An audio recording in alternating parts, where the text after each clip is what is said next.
पवित्र स्नान पूर्णिमा एकात्मधिक यज्ञ अनुष्ठित हो जाइछि। जगतसिंहपुर जिला बालिकुदा ब्लॉक अंतर्गत इच्छापुर ग्राम जटिया गादी ठारे पवित्र स्नान पूर्णिमा एकात्मधिक यज्ञ अनुष्ठित हो जाइछि। मो ना सूर्यनारायण साहू गाँव डाकती सुजा मो घर इच्छापुर।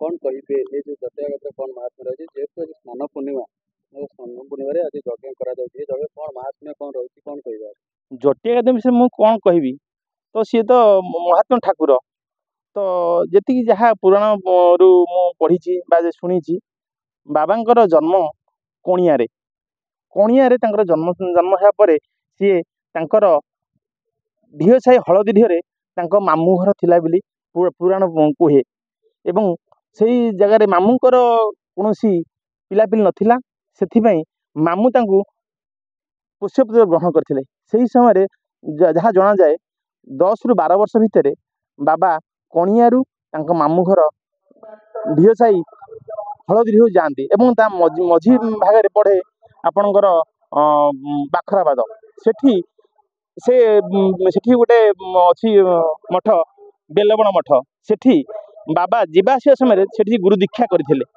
गुरु ग्रहण सेठी करथिले।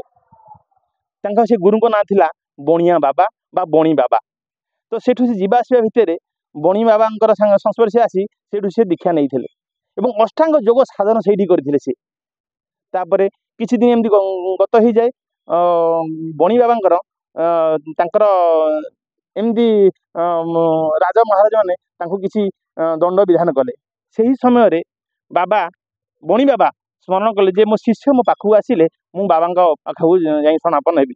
सही समय माधुरी दासे देखिले जे मो गुरु को विपद पड़ी से समय आसी जो बाबा पहुँचले बणी बाबा आश्रम बणी बाबा से शिष्य को देखी से पाताली हो जाते सैन्य सामंत फेरी पलैते से माधुरी दासे आविर्भाव होते सेठू सी जो गुरु आश्रम थिला निजे सी गोटे आश्रम तैयारी करबा चिंता करते यही इच्छापुर देकरी चंपावली मठ को जीवासा करते चंपावली मठरे सी निखंज जंगल में सी आश्रम तैयारी करते से आश्रम निज आश्रम देखा सहित गुरु को आश्रम बणी बाबा आश्रम को सी देखा चाह करी जगह संध्या बेले बसिकी धूप धूप लगाउले तो से जगह ना जटिया गादी रही ए गादीर महत्व यह जदि ए पाखापाखि कौटी कुआड़े भी जदि साप कामड़ा किसी कौन दंतघात हुए यदि से आसी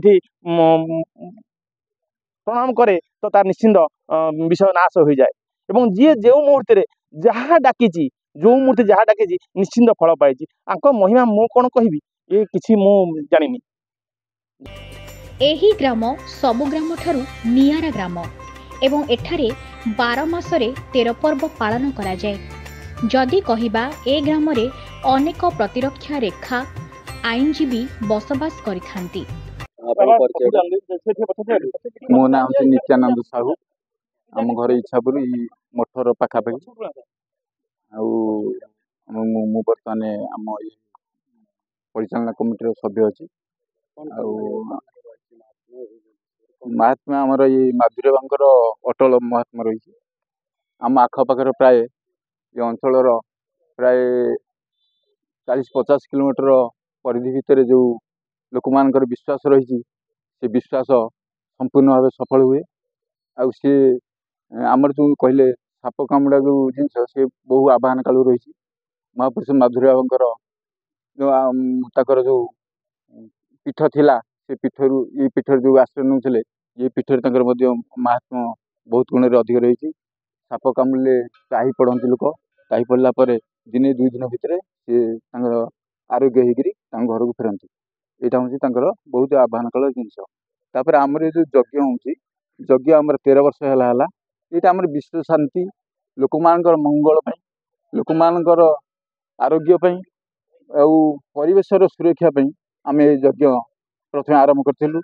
आमर जो प्रभु सत्य जन बाबा थे सी आसी आमको प्रेरणा देते जे यज्ञटा करूँ यज्ञटा कले विश्वर शांति हम विश्वर मंगल हम लोक मान मंगल हम तेणु आम जो 20-25 जन आम कमिटी थिलु से माने ये आम सूर्य जी अच्छी सी आमर भी आवाहक थिला परामर्श आम यज्ञ आरंभ करूँ यज्ञटी सुरुखुरी आज पर्यटन चलती आउ बहुत लोक भी समागम होती ये समागम साफल्य मनित हुए आउ यज्ञ भी सुचारू रूपे आज पर्यंत चलती। जटिया गादी पीठ बहु पुरातन पीठरे साधु सन्त माने आसी रहुथिले।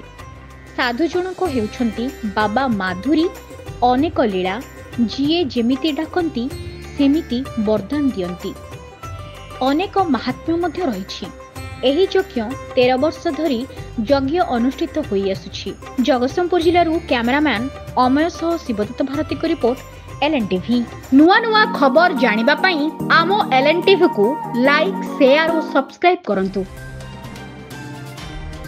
एलएनटीवी स्वर आपणंकर।